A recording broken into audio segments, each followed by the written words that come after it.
Ang kwento na inyong maririnig ay batay sa totoong karanasan. Ngunit ang mga pangalan, lugar at pangyayari ay sadyang binago o pinaikli upang mapanatili ang privacy at kaligtasan ng mga tauhang sangkot. Layunin ng pagbabago na magdulot ng aliw at aral sa aming mga tagapakinig. Wala po kaming hangaring magkaroon ng pagkakatulad sa totoong buhay, ang mga pangalan, lugar at pangyayari. At ang anumang pagkakatulad ay hindi sinasadya.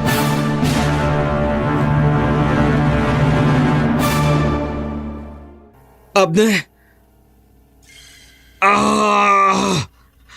Anong nangyari sa'yo? Hindi. Tuluyan na siya naging aswang. Hindi maaari ito. Sino ka? Bakit ka pumasok rito? Ako ito si Andrew. Tul, labanan mo sarili mo. Huwag kang pumayag na tuluyan kang sakupin ng matandang aswang. May mga darating na tulong dito mamaya. Paparating na sila. Lumabang ka. Hindi ka aswang. Tao ka. Ginagamit ka lang na matandang yun. Hindi kita kilala. Hindi ko alam ang sinasabi mo. Pakawalan mo ako. Hindi pwede. Kailangan mo magbalik sa tunay mong katauhan. Hindi bilang aswang. Para po sa mahilig makinig ng mga kwento ng buhay at pag-ibig, inaanyayahan po namin kayong bisitahin ang aming side channel ng Dark Shadows 102 Audio Drama Love Story. Halina't kiligin at sariwain ang mga kwento ng inyong buhay at pag-ibig. Ano nga ba ang papel na gampanin ng mga lolo at lola sa kanilang mga apo? Bakit kailangan silang sundin at igalang?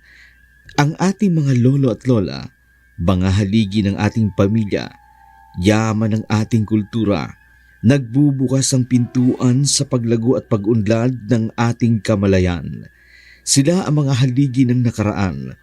Pinagtibay sa kanila ang kamalayan ng pagiging isang tunay na Pilipino.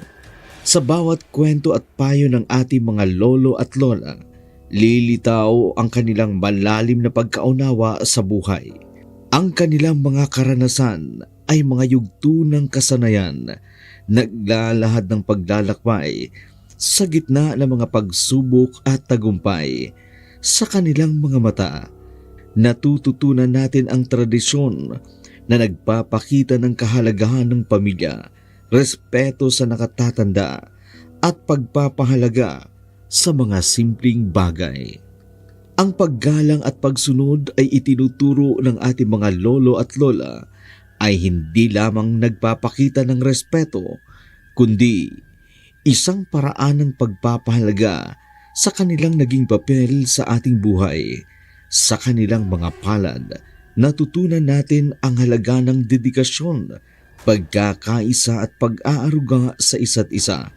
Dapat nating igalang at sundin ang kanilang mga aral. Dahil sa kanilang mga gabay, natatamasa natin ang tunay na kahulugan ng isang pagiging mahusay na miyembro ng pamilya at ng lipunan. Subalit, paano kung ang lola na iyong iniingatan ay may itinatagong lihim? Lihim na maaari mong ikapahamak. Pakinggan natin ang naiibang kwento ng katatakutan.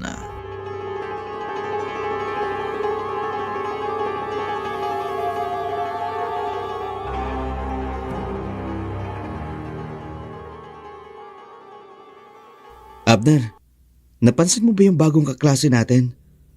Si Magnolia? Oo. Yung taga-probinsya, di ba?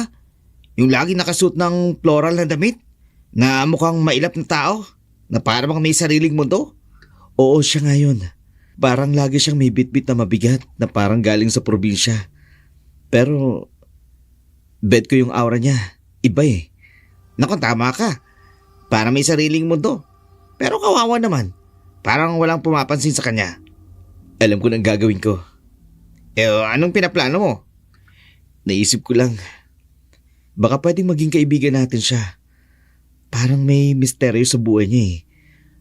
Gusto kong malaman kung bakit siya ganyan. Dako, astig yan pare. Paano naman natin siya magiging kaibigan? Parang hirap niyang lapitan eh. Oo nga eh. Kaya naisip ko, mag-effort tayo. Mag-start tayo sa mababaw na usapan. Pero di ba, alam mo naman yung itsura ng mga taga-probinsya. Parang fresh. Simple lang pero blooming. Oo nga, no? Tsaka parang natural lang yung beauty nila. May pagka-inosente. Yun nga eh. O baka naman ma-appreciate niya kapag nag-approach tayo sa kanya. Siguro magiging magaan din ang buhay niya dito sa campus. Nako, tama bro. Sabay tayo mamaya. Lapitan natin, kausapin. Sa simpleng tanong lang, para naman pinyang welcome siya sa barkadahan natin. Game bro. Magtataka siya pero kailangan natin siya mahook. Baka maging solid friend pa natin yan. O kung ganon, ready tayo mamaya. Sabay-sabay tayo mag-a-approach sa kanya. Baka sakaling maging kakaibang adventure tayo kapag nakipagkaibigan sa kanya. Puro ka adventure. Malay mo lang naman, di ba? Kapag naging kaibigan natin siya, yayain tayo sa kanila. Di ba ang sarap mamasyal sa ibang lugar? Kung lakwatsa lang naman pala ang hilig mo, hindi ka na sana nag-enroll. Ang sarap kasing kumalo sa ibang lugar, tol. Lalo na yung lugar na hindi pa natin nararating. Kaya ang babaeng prom din na yon ang makakatulong sa atin. Baka sakaling marating natin ang lugar nila ngayong semestral break natin. Speaking of prom day, ayun siya oh, sa may bench nag-iisa. Di mabuti. Tara, lapitan natin. Okay, G. Hi, Sarah. Mukhang busy ka sa mga projects mo ah. Oo. Wala kasi akong kagrupo. Kaya ako na lang ang gumawa. Hindi ka naman pala tipid magsalita. Oo naman. Bakit? Anong tingin niyo sa akin? Para kasing introvert ka eh. Hindi lang ako sanay makisalamuha. Kasi alam mo na, bago lang ako dito. Pero kapag nasanay ako, baka kayo rin ang magsawa sa akin. Bakit nyo nga pala ako nilapitan? Actually, gusto ka naming maging project partner. Oh, talaga? Salamat naman at may nag-approach na. Game ka ba na maging kaibigan namin? Oo naman. Medyo mailap kasi yung ibang girls dito eh. Kaya nahiya na rin ako mag-approach sa kanila. Baka hindi rin ako pansinin. No worries, Sarah. We got you. Baka sakaling maging solid friendship natin. Tara, usap tayo. Tapos kita-kits tayo mamaya sa labas. Oo, sige. Salamat talaga ha. Hindi ka naman pala mahirap i-reach out. Hindi ka naman pala nakakailang kausap. Kanina kasi sa room nung nagpakilala ang lahat, intipid mo magsalita. Kaya nga nawertuhan kaming dalawa eh. Kaya ito, nakikipagkaibigan kami sa'yo. Salamat din sa lahat ng mga classmates natin. Kayo lang ang nakapansin sa akin.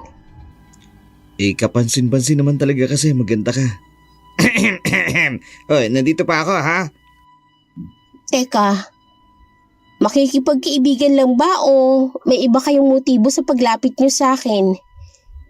Diretsahin nyo na ako Okay lang naman sa akin. Naging malapit na kaibigan ni na Abner at Andrew si Sarah. Mula noon, silang tatlo na ang lagi magkasama. Masaya naman sila sa pagiging magkaibigan nila.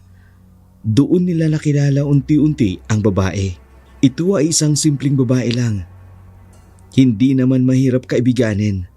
Sa pagtatapos ng kanilang semester, doon nila lalo pang nakilala si Sarah kung sino talaga ito. Andrew, salamat sa laptop. Kung hindi mo ako pinahiram, kulelat na naman ako sa exam. Malaking tulong din sa akin. Kasi nagawa ko yung mga projects ko. Kaya mataas din ang grades ko. Imagine, first time ko makakuha ng 90 sa exam. Dapat nga ma-perfect ko yun eh. Okay na yun. Ikaw Abner, kumusta naman ang exam mo? Dahil dyan, blowout ko kayo. Dinner for 3. Bilis na, bago pa magbago ang isip ko. Maubos ito sa game ng cellphone ko. Ay sige, tara. Tara, gutom na rin ako eh. Sugod tayo sa karyan. Karihan? Ay, nakakainis ka naman. Kuripot? Magbo-blowout ka sa karihan? Tara, aba, chibog din yan. Sky is the limit, ha? Ay, teka nga pala. May nag-chat sa akin eh. Hala, darating ang lola kong mayaman. Magdadaos kasi siya ng 90th birthday niya. Invited daw ang lahat. Gusto kong i-invite ang mga kaibigan ko. Sagot niya raw ang lahat ng gastos. Wow, astig! Kailan yun? Sem break natin. Wow, tama-tama. Naku, adventure ito! Huwag kayong mawawala ha. Oo naman. Grabe yun ha. Bihira lang umabot sa ganong edad. 90 years old na siya sa birthday niya. Ang haba ng buhay niya. Marami na ngang pumanaw sa kanyang mga kaedad. Pero siya, buhay pa. Matibay ang katawan. Wow, edi yung kluban na yun. Uugod-ugod na siguro, no?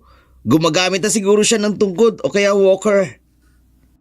Oy, hindi po no. Bata pa siya sa edad niya. Parang 60 lang. Naku, maniwala kayo. Mas una pang mamamatay ang papa ko sa kanya at ang mga kapatid niya. Saka 3 niyang anak na puro lalaki. Talaga? Pangilan ng papa mo? Bunso. Tsaka mayaman yun. Kapag nakita niyo siya, magugulat kayo. Oh, hindi ko nga lang nasagot ang chat niya eh. Tumawag na. Sandali lang ah. Sasagutin ko lang.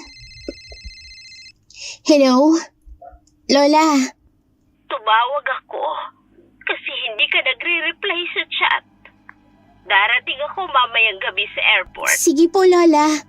Susunduin namin kayo. Kayo? Bakit? May mga kasama ka? Opo, mga bago kong kaibigan. Mabuting balita yan, Sarah. Mababait po sila, Lola. Hindi po sila. Oh, mamaya na lang natin pag-usapan yan. Basta alam mo kung bakit ka nandyan at kung bakit ako susunod sa'yo. Maghanda kang mabuti. Excited na ako. Opo. Sige po. Ingat po kayo sa biyahe. Bye, Lola. Narinig niyo ba ang usapan namin? Oo. Excited ang lola mo ha. Parang teenager lang. Sabi ka atang makilala kami. Oo. Kasi nga mahilig yun sa bagets. Alam niyo, bihira naman siya pumunta dito eh. Gusto nun, maganda at maayos ang tutuluyan niya. Kaya sa hotel yun tumutuloy. Ayaw niya sa tirahan ko. Maliit daw at saka mainit. Alam mo na. Total kaya naman ng bulsa niya. Mayaman talaga. Isipin na lang ha. Hotel na di kalibre ito. Baka naman may jowa pa siya. Sa edad niyang yun, kahit 90 na, pwede pa rin yun. Last year may jowa siya. 30 years old lang. Kaso naunang namatay sa kanya. Mabuti na rin yun. Kasi laging pinapahirapan ng lola ko. Huwag kayong magtaka kung bakit hindi ako mayaman tulad ni Lola. Sabi kasi niya, oras na mag-asawa ng iba si Papa, wala na siyang pakialam sa amin. Kaya kahit papano, si Papa ang nagpapaaral sa amin at hindi humihingi ng tulong kay Lola. Iba ang ugali nun. Mapera nga, saksakan naman ng kuripot sa mga anak niya. Dumating nga ang lola ni Sarah mula sa kanilang probinsya. Sinundo ito ni Sarah at ng mga kaibigan nitong sina Andrew at Abner. Dumiretso naman ang matanda sa hotel. Kaya hindi na nila naabutan ang matanda sa airport. Sumunod naman ang magkakaibigan sa hotel. Ganun na lamang ang kanilang gulat nang makita nila ang matanda. Taliwa sa inaasahan nilang makita sa lola ni Sarah. Isang matandang masigla pa rin kahit naka-wheelchair na ito. Sa kanyang mapupulang buhok, mapapansin mo kaagad ang puting buhok na halos bumabalot na sa kanyang ulo. Ang mga mata niya ay puno ng kasiglahan at pananabik sa mga susunod na mangyayari.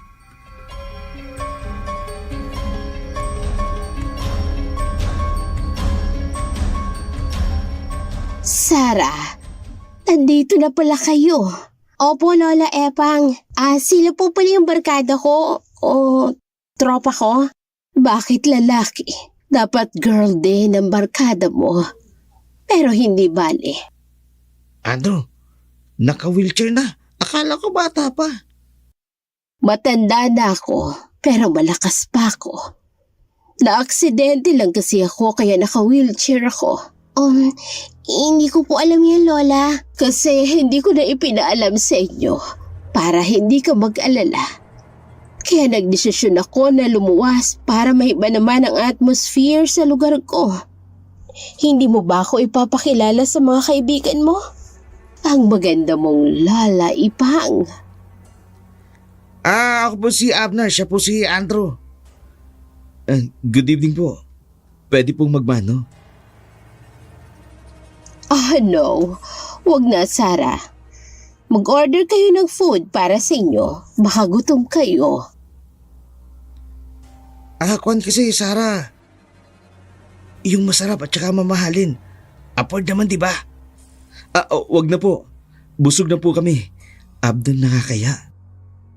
Sige. Pero kung gusto ninyo, drinks.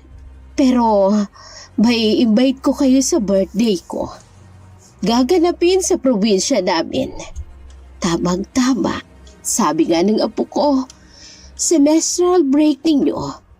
Kaya siguradong makakadalo kayo. That will be on Friday. Full moon yan sa kalendaryo. Nanlaki ang mga mata ninyo. Maganda ako, ano? Dumating kayo dahil kung hindi, kalimutan nyo na ang apo ko. Opo. Darating po kami. Lola Ipang. Gabi na po kasi. Baka maabala namin ang pagpapahinga ninyo kaya magpapaalam na kami. Okay, kayong bahala. Sarah, itulak mo ng wheelchair ko sa kwarto.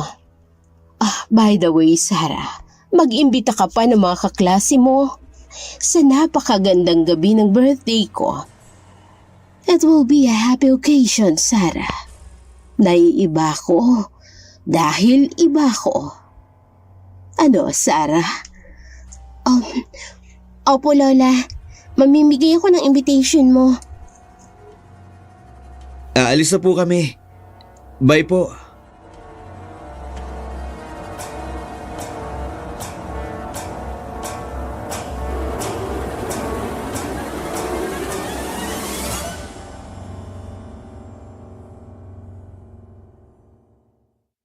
Bakit ka ba nagmamadali, Andrew? Hindi mo ba napansin, Abner? Malikot ang mga mata niya. Tsaka nagpapadyak pa ang paa niya. Hindi ko nalata eh. Ang haba ng suit niya, tsaka masaya lang yun. Isipin mo na lang, inabot pa siya ng ganung edad. Tapos ngayon lang siya makakapag-celebrate na bagets sa mga bisita niya. Di mo ba napansin? Gusto niya yung mga batang guys na iniimbitahan niya. Ibang klaseng matanda, no? O baka gusto niya lang maging happy ang 90th birthday niya. Jolly nga kung titingnan.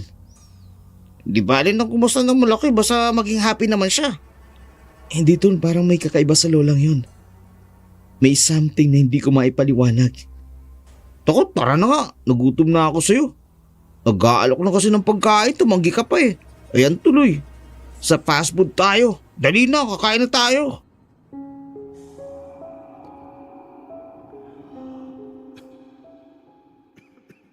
Sakay ng barko, tumungo sila Sarah at ang kaklase nito patungong probinsya ng Capiz upang doon umattend ng kaarawan ng isang matandang nasa edad 90. Dahil nga mga kabataan, di nila inalintana ang pangarib na susuungin sa bagong lugar na kanilang pupuntahan. Libre naman lahat ng expenses sa pamasahe, pati sa pagkain. Kaya sino ba ang hindi tatanggi sa paanyaya Sa isang lumang resort, idinaos ang kaarawan ni Lula Ipang. Kaya ganun na lamang ang pagtataka ng dalawa sa motif ng celebration. Ganun din sa invitation na ipinadala sa kanila.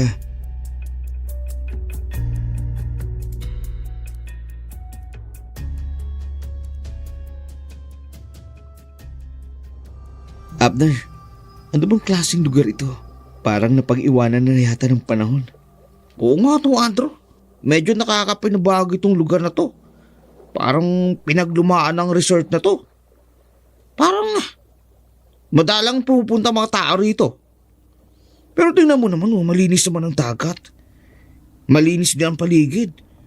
Pero yung resort, parang sagang din na nililinisan. Tsaka ang dingding at ang bubong. Ang dami ng agiw. Baka design no? Anong design? Wala naman talaga naglilinis. Tingnan mo yung paligid.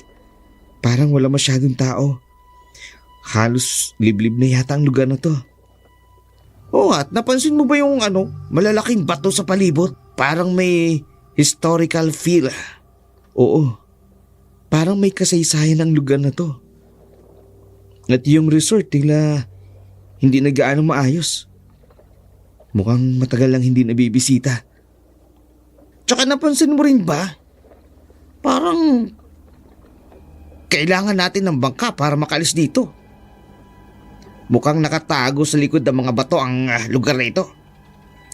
Tama ka. Mukhang hindi madali ang access dito. Pero alam mo, Abner, parang may kakaiba sa lugar na to. May attraction nga kahit medyo napababayaan na. Oo nga. Kahit medyo weird, no? Parang may charm din. Oh, baka pwede natin subukan mag-explore. Baka naman may mga hidden gems dito. Sige, Abner, tingnan natin. Baka maging adventure ito. Hindi natin inaasahan. Pero bukas na natin gagawin ha. Kasi mamaya na yung celebration. Parang wala namang ibang bisita, no? Oo nga eh. Parang tayo lang lahat ng mga classmate ni Sarah. Naatat sa adventure. Oh, nasan nga pala si Sarah? Wala nga eh. Parang abala sa paghahanda. Nasaan na pala yung invitation? Andali lang, kukunin ko sa bag. Oh, eto. Sa'yo yan at sa akin ito. Aba, Oh, bakit na naman? ngayon ko lang ito napansin ha. Hindi mo ba ito nabuksan habang nasa biyahe tayo? Hindi rin. Aba, patingnan niya. Parang teenager lang ang magbe-birthday ah. Kakaiba nga. Nasaan ba si Sarah? Para matanong natin kung bakit ganito ang invitation ng lola niya. Sige nga. Oh, ayun si Sarah. Sarah! Bakit nakatingin kayo sa akin ng ganyan? Ipinagawa niya yan sa kakilala niya. Nagbayad siya ng mahal para dyan. Hindi ba okay? Okay din. Sakto guys. Pero ang food, naku, super sarap naman Kaya lang parang pakiramdam ko parang bahay ito ng aswang.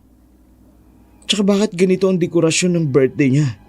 Heto nga pala mga isusuot niyo mamaya.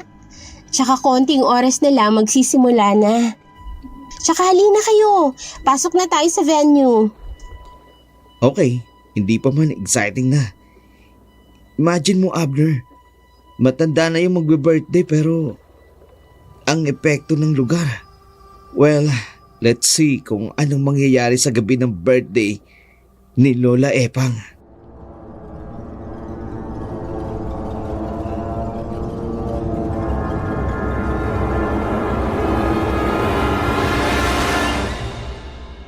Wow! Parang teenager lang ang birthday na to ha. Okay din ang pakulo na ito. Si Sarah, namataan mo ba? Hindi pa, nawala na naman.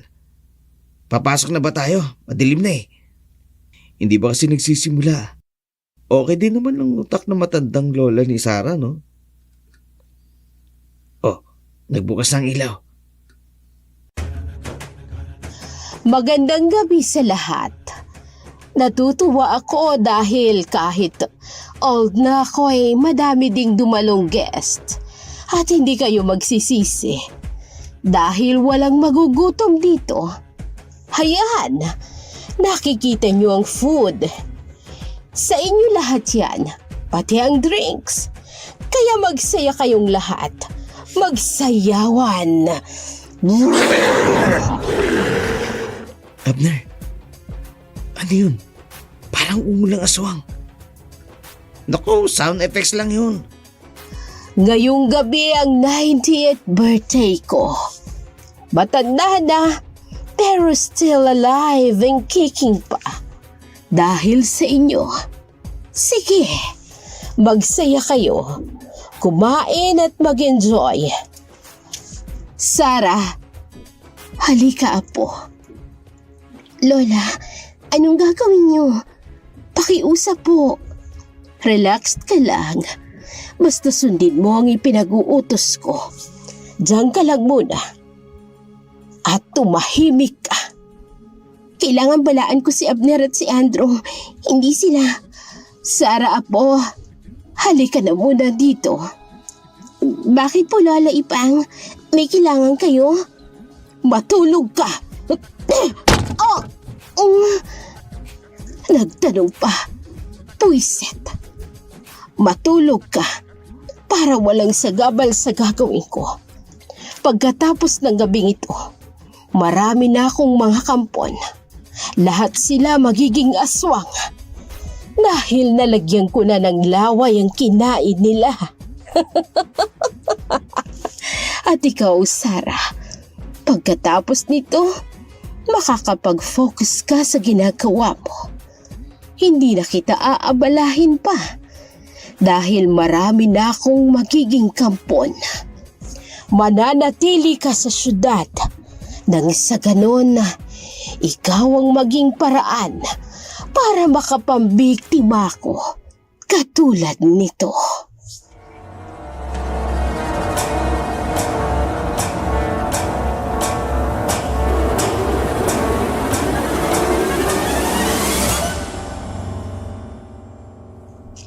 Magsaya kayo.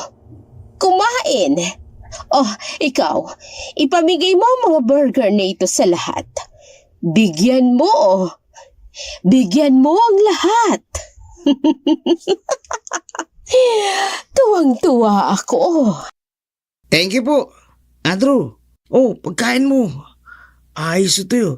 Ang gara ng pagkakagawa. Meaty at saka cheesy burger to ah. Sa'yo na lang. Wala akong ganang kumain. Titingin-tingin lang ako. Bahala ka. Basta ko mag-enjoy ako nito. Hindi ko alam kung bakit. Ang lakas ng kabog ng dibdib ko. Ibang pakiramdam ko. Parang nagiinit ang pakiramdam ko sa lugar na to. Parang may kung anong persang gustong kumontrol sa akin. Anong nangyayari? Bakit may kakaiba akong nararamdaman? Mukhang may kakaiba sa kanila. Parang may kung anong puwersang kumukontrol sa akin. Oh, hindi maaari ito. Kailangang mangyari ang gusto ko. Hindi pwedeng maantala ang gagawin ko. Ang grupo na ito ng mga estudyante, lahat kayo'y magiging kampon ko pagkatapos niyong makain ng mga yan. Nagpatuloy ang oras at sa paglabas ng bilog na buwan, biglang nawala ng kuryente sa paligid. Sa gitna ng kadiliman, si Andrew ay nagpaabot sa paligid at napagtantong nagsara ang pinto. Agad niyang kinuha ang kanyang cellphone upang masilayan ang kanyang paligid. Doon ay nagulantang siya sa kanyang nakita. Ang kaganapang ito ay nagdulot ng pangamba at pagtataka kay Andrew. At ang cellphone na gamit niya para magsilbing ilaw sa gitna ng dilim.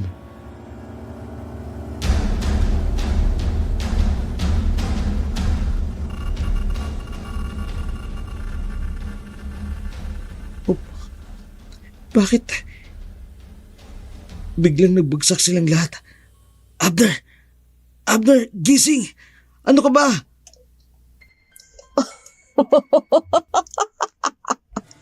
Ang matanda, aalisin ko ang ilaw ng cellphone ko. Okay na to. Nakikita ko ng paligid. Ayos na. Bagsak na sila. Kung may hindi nakakain ng burger, magigising sila'y bukas na. Pero ang iba, kampon ko na sila. Panginoon ko, ang matanda. Nakaangat ang paa niya sa lapag. Parang naglalakad ng mabilis. Magkukunwari akong tulog din. Ilang sandali na lang, magbabago na sila. Diyan na muna kayo.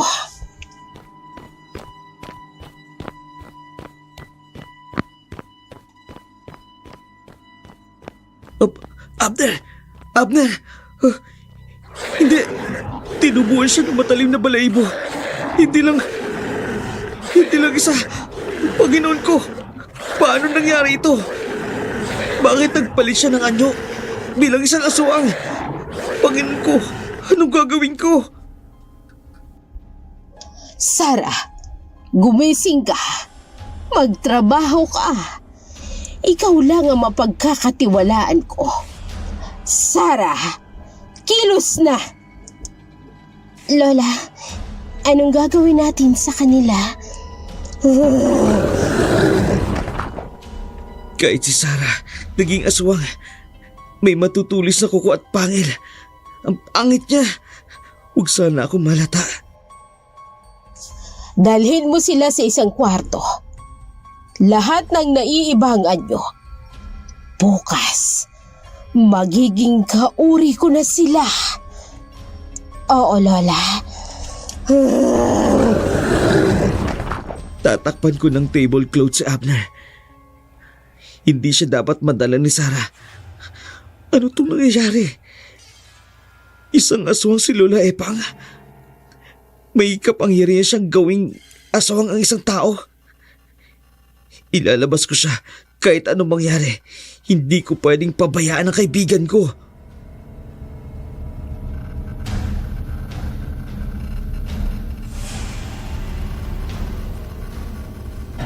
Sa gitna ng tahimik na gabi, dahan-dahan niyang dinala si Abner palabas kahit wala itong malay tao. Hirap man, pero pilit niyang iniligtas ang kanyang kaibigan sa mapanganib na pwedeng mangyari sa kanila. Inihanda niya rin ang pwedeng panlaban sa aswang na nagdala sa kanila sa abandonadong resort na yon. Ganun na lamang ang kanyang pagkabigla kinabukasan nang mapansin niyang wala na halos ang mga kaklase niya.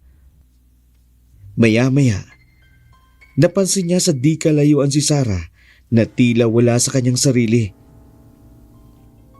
Paano silang nawala? Paano silang nag-alisan? Kung magre-report ako, anong ebidensya ko? Mababaliw ako sa kaiisip sa nangyari. Anong gagawin ko ngayon? Babalik ako sa kubong pinagdalan ko kay Abner. Andrew, saan mo dinala si Abner? Hindi na siya aswang. Pero bakit nakita ko siya na nagbago ang anyo niya nang inutusan siya ni Lola Epang na aswang? Tinatanong kita. Nasa kubo, dun sa dulo. Kung ganun, pupuntahan ko si Abner.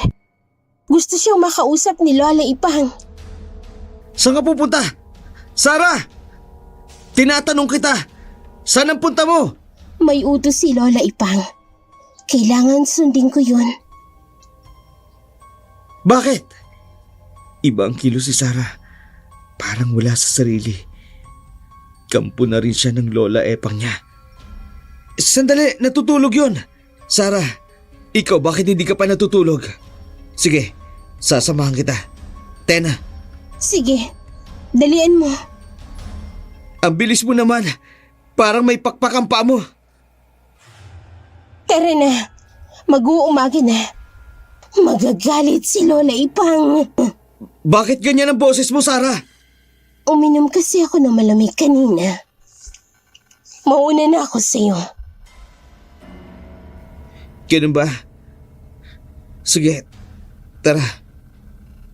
Oh, nawala si Sarah. Magmamadali ako. Nagmamadaling bumalik si Andrew sa pinagdala niya kay Abner. Nag-alala siya na baka madala ni Sarah si Abner. Magiging problema niya ito. Kaya lakad takbo si Andrew at natanaw ang ilang kalalakihan sa kubo na parang sadyang nag-aabang sa kanya.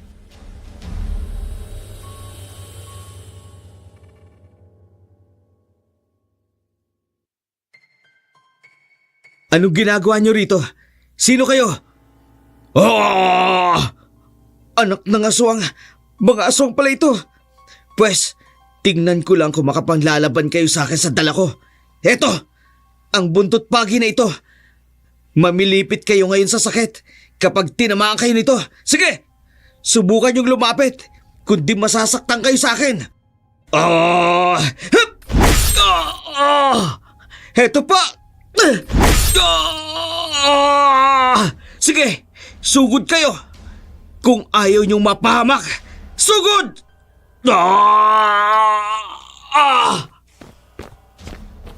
Takot na nga sila. Hindi nila kaya ang bagsik ng hagupit ng buntot pagi. Hindi nila kaya. Panginoon ko, salamat po Diyos ko. Oh, bakit sila nawala ng malay? Aakit na ako.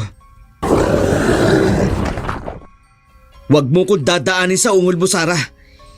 Hindi ako takot sa'yo. Heto, pasalubong ko. Diyos ko, tulungan mo po ako. Mapdi! Sarah, alam ko mabuti kang tao. Kung makokontrol mo ang sarili mo, gawin mo. Huwag kang pumayag na makontrol ka ng lola mong aswang. Dinala mo kami rito para magsaya. Hindi para alipinin ng lola mong kampo ng kadiliman. Pakiusap. Ikaw na lang makakatulong sa amin. Ibalik mo ang dating Sarah na nakilala namin sa campus. Ang dating Sarah na nagdala sa amin dito. Ang Sarah na may pangarap na maging maayos ang buhay. Nawalan siya ng malay at nagbalik ang tunay niyang anyo. Salamat po. Salamat po Diyos ko. Papasok na ako sa loob. Kailangang itali ko siya habang wala siya mali tao. Mahirap na. Baka kung anong gawin niya kapag nagising siya. Patawad Sarah. Kailangan kong gawin ito. Dahil kung hindi, baka gamitan ka ng kapangyarihan ng lola mo at mamaya atakihin mo kami.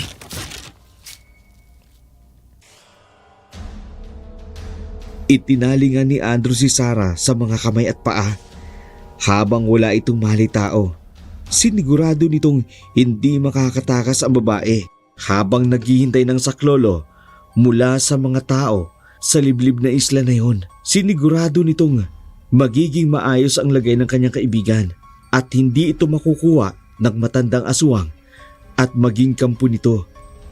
Pagkatapos siyang maitali si Sarah, dumiretso na ito sa kubo na pinagtaguan ng kanyang kaibigan. Subalit huli na nang dumating siya, tuluyan na naging aswang ang kaibigan niyang si Abner.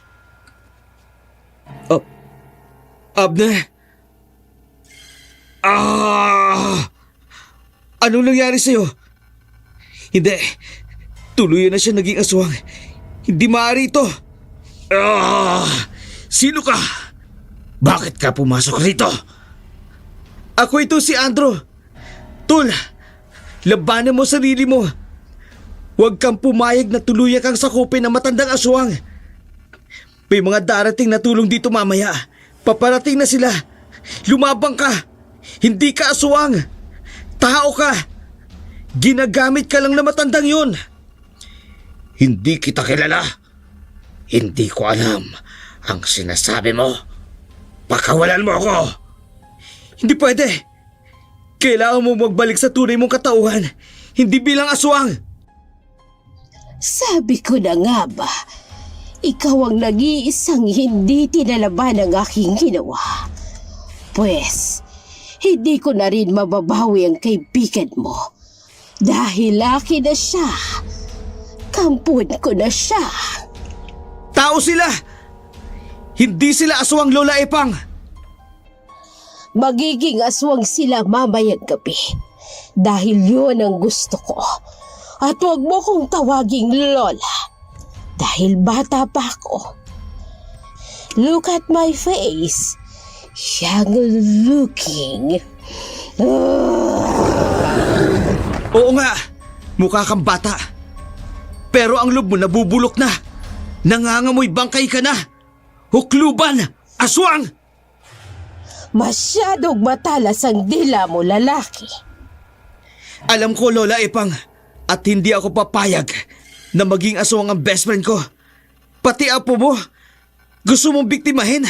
Pues, hindi ako papayag. Anong gagawin mo? Lalaban ka sa akin? Ang mga bawag na naikalat mo? Sa ibang aswang o obrayan, pero sa akin ay hindi. Kung hindi tumalab sa iyo ang ginawa ko, pues, ang kaibigan mong matipunong, masarap tingnan. Sisip-sipin ko ang gatas niya na siyang magpapabata sa akin. Hindi mo magagawa yan sa kaibigan ko. Manyakis ka. Matanda ka ng babae. Ang dumi pa ng iniisip mo. Hindi ka magtatagumpay sa gagawin mo. Siya nga. Tingnan ko lang kung mapigilan mo ko, lalaki. Sumunod ka sa akin. Gamitin mo ang lakas mo para makawala dyan. Ngayon, kainin mo ang lalaking yan para lalo kang lumakas. Ganyan nga, lalaki. Patayin mo siya. Kainin natin ang puso at ang atay niya. Huwag, Tol! Kaibigan mo ko! Huwag mo kang kalabanin! Huwag kang sumunod sa demonyong yan!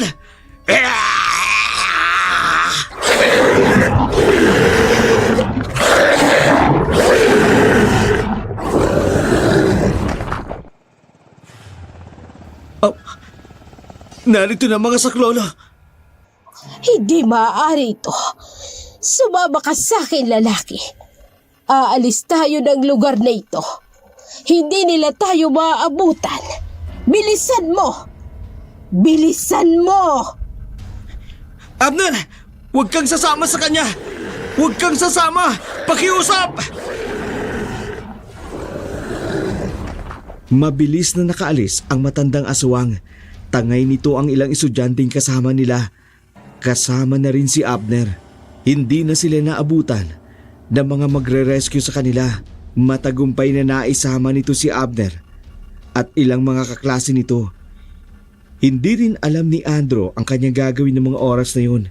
Mabuti na lang, naisip niyang naigapos niya pala si Sarah sa loob, ang apo ng matandang aswang na manyakis. Kahit paano, nabuhayan ito ng pag-asa. Ito ang naging daan niya para masundan ang kinaroroonan ng aswang at mabawi dito ang kanyang kaibigan. Pasensya na. Medyo na-delay kami ng dating.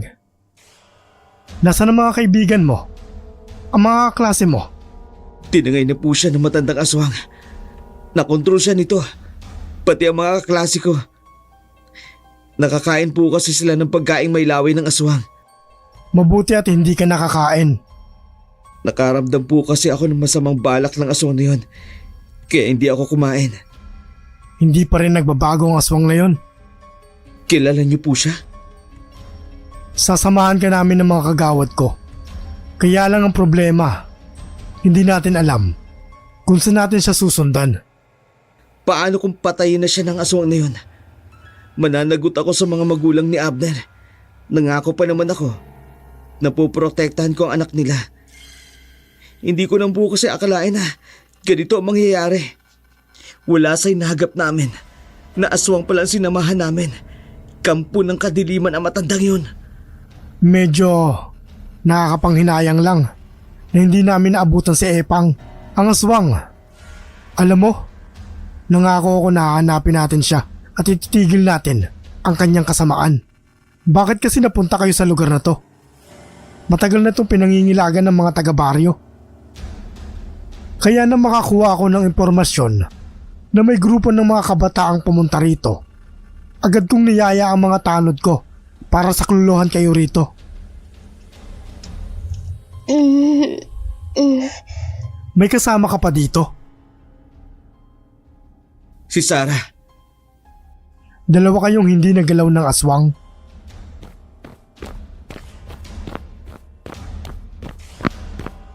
Nakatali ang kanyang mga kamay at paa. Kalagan nyo na! Huwag po, Kapitan. Tulungan niyo ako. Bakit? Tulungan niyo ako. Patawarin mo ko, Sarah. Pero wala na akong tiwala sa'yo. Simula nang malaman ko ang totoo. Magtiwala kayo sa akin. Alam ko kung saan dinala ni Lola si Abner at ang mga kaklase natin.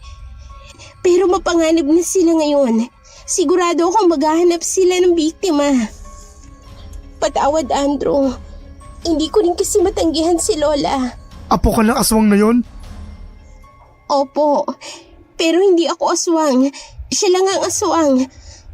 Nagiging mapanganib lang naman siya kapag ganitong kabilugan ng buwan.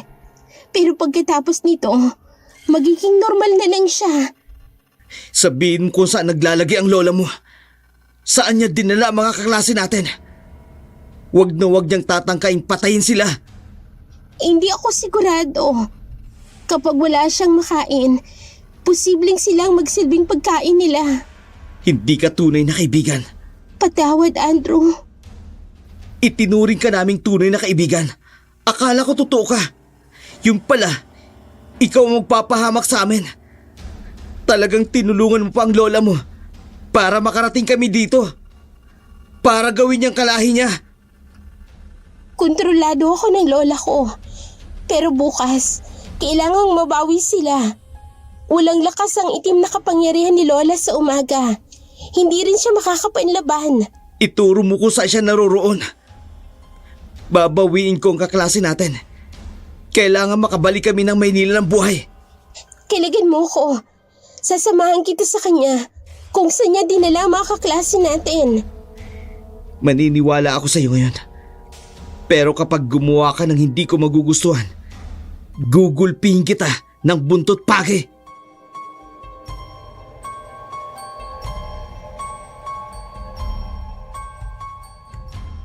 Nagmamadali nga silang tinungo ang kinaroroon ng lugar na pinagdalahan ng mga estudyante na nahawaan ng pagiging aswang.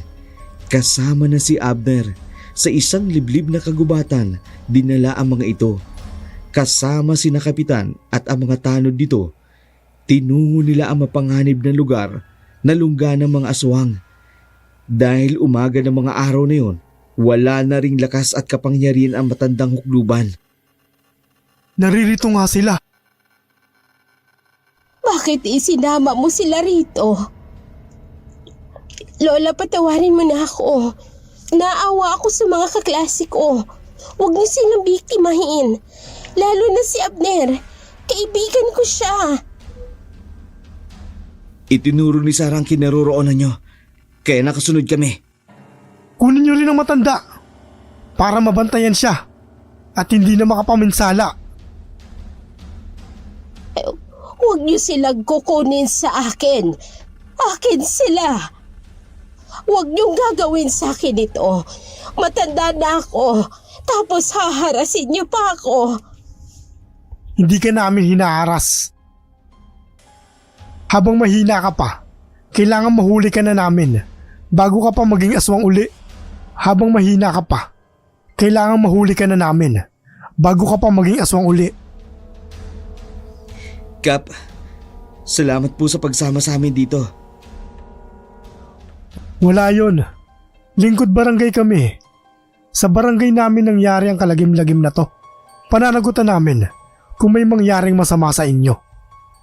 Kaya lang, Kap, ang problema, nakakain na sila ng pagkaing may laway ng aswang. Kaya madalaman natin sila. Sigurado ako pagsapit ng dilim mamayang gabi, magiging aswang sila. Dasal at pagsisisi ang kailangan. Wala nang ibang mabisang pangtanggal ng pagkaaswang ay ang pagpapasakop sa Diyos. Ang pagsisisi ay pagbabalik loob sa Diyos. Pagpapasakop sa Diyos, pagtitiwalang walang ibang makapag-aalis ng sumpa ng pagiging aswang, kundi ang Diyos lang na makapangyarihan sa lahat. Kumbinsido po ako dyan.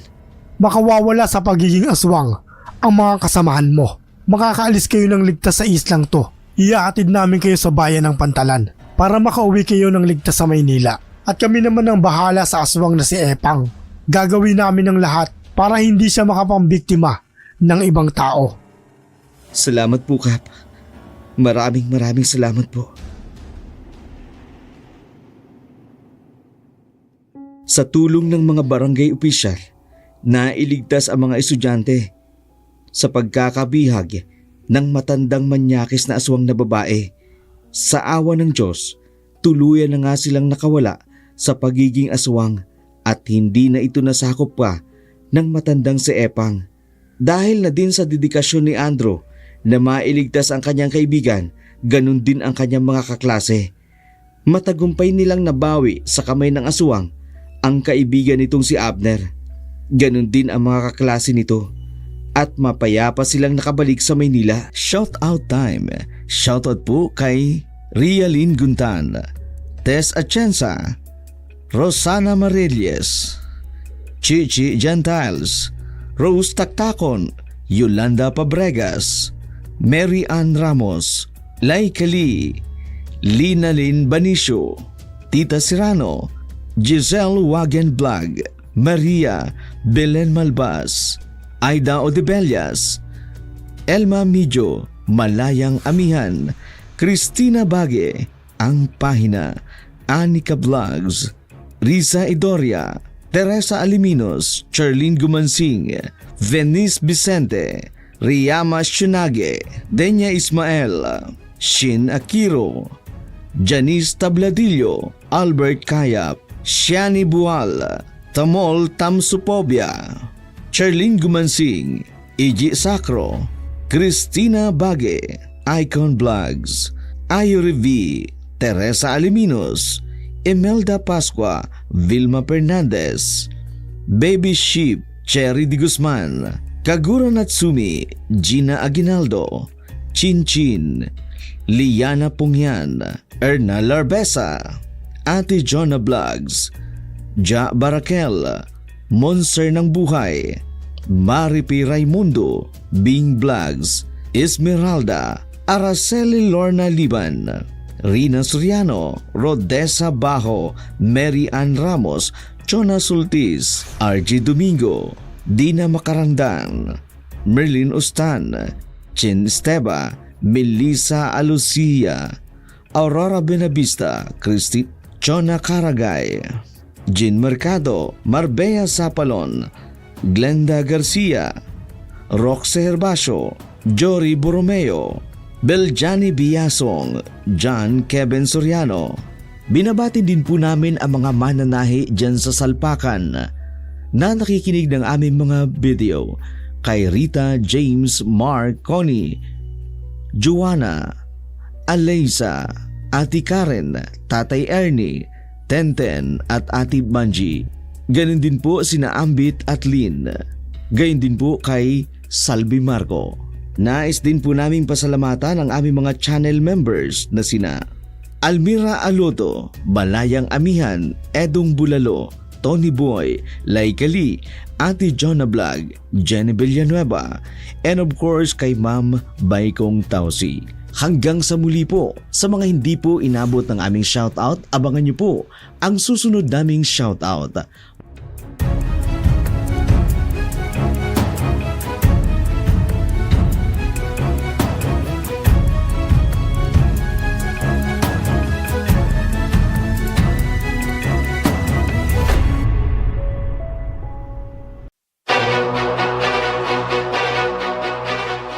Ang kwento